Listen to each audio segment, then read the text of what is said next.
Hello students, welcome to KC physics Patna. आप सबों का केसी फिजिक्स पटना में स्वागत है। स्टूडेंट्स, आज के वीडियो में हम लोग देखने वाले हैं मैथ्स के कौन कौन से टॉपिक रिड्यूस हुए हैं, जो कि 2021 नेक्स्ट ईयर एग्जाम के क्लास 12th मैथ्स में कौन कौन से टॉपिक से क्वेश्चन नहीं आएंगे। तो स्टूडेंट को ये जानना बहुत ज़रूरी है कि कौन कौन से टॉपिक नहीं पढ़ेंगे, क्योंकि क्लास 12th में उसकी ज़रूरत नहीं है। भले जेईई एग्जाम में उसकी ज़रूरत पड़ेगी या नहीं पड़ेगी, उसको हम लोग अगले लेक्चर में डिस्कस करेंगे। लेकिन आज के लेक्चर में हम लोग डिस्कस करेंगे कौन कौन से चैप्टर से कौन कौन से टॉपिक को हटाया गया है। जैसा कि आप लोग को मालूम है, पहले कर देता हूं कि 30% ऑलमोस्ट 30% सिलेबस आप लोग का रिड्यूस हुआ है। और अब मैं आपको बताने जा रहा हूं कौन कौन से चैप्टर से कौन कौन से टॉपिक को हटाया गया है। जैसा कि first chapter relation and function है आपके एनसीईआरटी बुक में, उसमें से कंपोजिट फंक्शन और इन्वर्स ऑफ ए फंक्शन को हटा दिया गया है। इससे अब क्वेश्चन नहीं पूछे जाएंगे।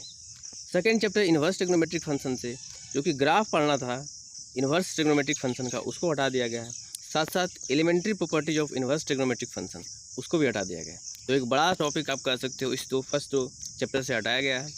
रही बात अलजेब्रा में हम आते हैं, जिससे कि बहुत सारे क्वेश्चन पूछे जाते हैं। फर्स्ट मैट्रिसेस हैं, इसमें से भी जो डिफ़िकल्ट टॉपिक है उसको हटा दिया गया है। Existence of non zero matrices which product is the zero matrices, उसको हटा दिया गया है। Elementary row and column operation के कॉन्सेप्ट को हटा दिया गया है। और एक पूछा जाता था इन्वर्स मैट्रिक्स है या नहीं है प्रूव करने के लिए, उसको भी हटा दिया गया है। तो आप कह सकते हो मैट्रिसेस से भी एक बहुत बड़ा पोर्शन, पीछे वाला पोर्शन को हटा दिया गया है। चलिए अब मैं बात करता हूँ डिटर्मिनेंट की। डिटर्मिनेंट के कौन से टॉपिक को हटाया गया है? तो डिटर्मिनेंट में प्रॉपर्टी ऑफ डिटर्मिनेंट को हटा दिया गया है।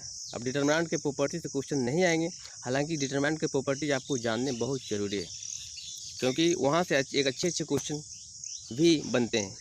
तो और दूसरा टॉपिक जो हटाया गया है, consistency, inconsistency and number of solution पूछे जाते थे किसी सिस्टम ऑफ लीनियर इक्वेशंस के। उसमें से पूछा जाता था कि क्या ये इक्वेशन कंसिस्टेंट है, इनकंसिस्टेंट है, तो उसमें से अब क्वेश्चन नहीं पूछा जाएगा। अब मैं बात करने वाला हूँ कैलकुलस में। कैलकुलस में कंटिन्यूटी एंड डिफरेंशियलिटी की बात। तो कंटिन्यूटी एंड डिफरेंशियलिटी से रॉल्स थ्योरम और लैग्रेंज मीन वैल्यू थ्योरम, इसके प्रूफ नहीं पूछे जाएंगे। मीन्स विदाउट प्रूफ आपको पढ़ना है। एंड देयर ज्योमेट्रिक इंटरप्रिटेशंस, ये भी रॉल्स और लैग्रेंज मीन वैल्यू के ज्योमेट्रिक इंटरप्रिटेशंस को भी नहीं पढ़ना। जहाँ तक मैं बात करूँ कैलकुलस के second chapter application of derivative में, इसमें rate of change of bodies को नहीं पढ़ना है।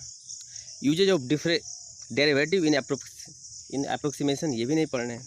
अब मैं बात करता हूँ इंटीग्रल। इंटीग्रल से एक बहुत बड़े टॉपिक को हटा दिया गया है, जो कि स्टूडेंट्स को कुछ प्रॉब्लम भी होता था उसमें डिस्कस करने में। जैसे integration of √ax² + bx + 6 + a + c plus हुआ ax + b into √ax² + bx + 6 का भी हम लोग इंटीग्रेशन करते थे, इसको भी हटा दिया गया है। साथ साथ definite integrals as a limit of a sum को कम्प्लीटली हटा दिया गया है। तो आप कह सकते हो बहुत बड़े टॉपिक को हटाया गया है स्टूडेंट्स। और रही बात चैप्टर 4 में एप्लीकेशंस ऑफ द इंटीग्रल्स, इसमें एरिया बाउंडेड बाय कर्व को हटा दिया गया है। तो ये भी एक बहुत बड़ा टॉपिक है। Means area between any two of the above said curves जो पूछा जाता था कि बताइए उसका एरिया फाइंड आउट कीजिए इंटीग्रेशन से, उसको हटा दिया गया है। चैप्टर 5 में डिफरेंशियल इक्वेशंस, यहाँ से 12 नंबर के क्वेश्चन पूछे जाते थे पहले, इस बार भी पूछे जाएंगे। लेकिन इसमें से कौन से टॉपिक को हटाया गया है, जो कि है formation of differential equations whose general solution is given, जो कि जनरल सॉल्यूशन पहले पूछा जाता था, उसको हटा दिया गया है। और solutions of linear differential equation के टाइप को भी हटा दिया गया है। जैसा कि आप देख सकते हैं, फंक्शन ऑफ वाई और कांस्टेंट किसी डिफरेंशिएशन का पूछा जाता था, उसको भी हटाया गया है। तो आप कह सकते हो डिफरेंशियल इक्वेशन में से भी एक अच्छा टॉपिक जो कि डिफ़िकल्ट होता था थोड़ा सा, उसको भी हटा गया है।